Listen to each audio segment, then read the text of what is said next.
Hello and welcome to Unscrewed. First episode back for 2 weeks.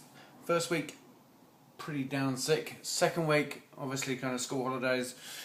Devoted a little bit of time to my daughter, and so I just wanted to kind of like make sure that you guys hadn't left and really kick off with a good wine, a wine that, or winery slash winemaker that I really like. I like all of their kind of wines, their kind of philosophy. It kind of fits in the kind of green, eco kind of environment and landscape. Mahi wines, and Brian does make some very, very good wines. They're in Marlborough, for those of you who don't know.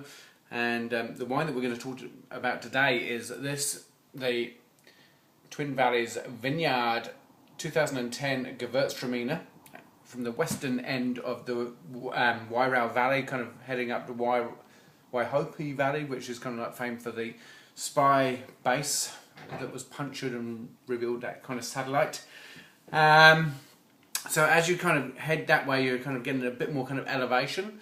The wine is supposed to be a bit more kind of linear, less of that kind of big, fat, oily wine, and a bit more kind of texture involved as well. That's one of the problems with Gewurztraminer is that people feel slightly inhibited about saying it and asking for it.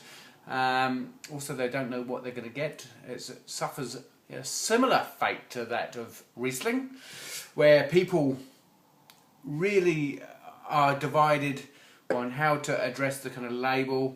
Kind of some wineries make a nice, beautiful, sweet-styled Riesling, and others are very bone-crunching, dry style of Riesling, and the consumer kind of doesn't know what they're buying, especially if they're buying in a supermarket, which I advise not to. But seeing as that kind of 90+% of wine sales in New Zealand right now are in supermarkets, sad fact, but they've become a necessary evil in these downtimes where people and wineries need to move volume, and as we see less kind of retail and a bit more online, the prominence of supermarkets is kind of really there. Now this does have, I almost get a bit of kind of Christmas cake in there as well.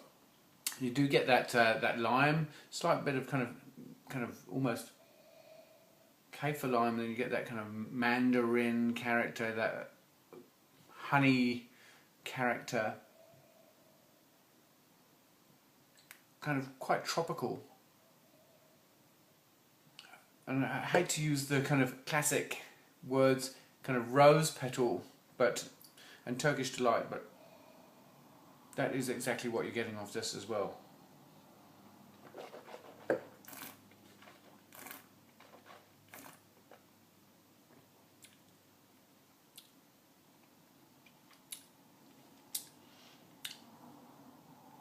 It is quite loud and textural. There is a slight element of kind of that oiliness that you would expect, but it's a lot more linear, a bit tighter.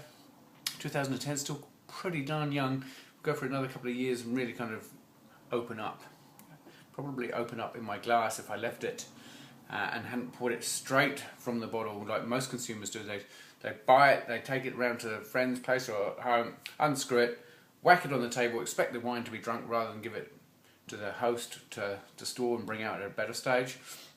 Now it's on the table, they want that wine to be drunk, and that is one of the issues for New Zealand wine, albeit good for the wineries because it means immediate cash flow, but it's a lot more delicate and a lot less obvious.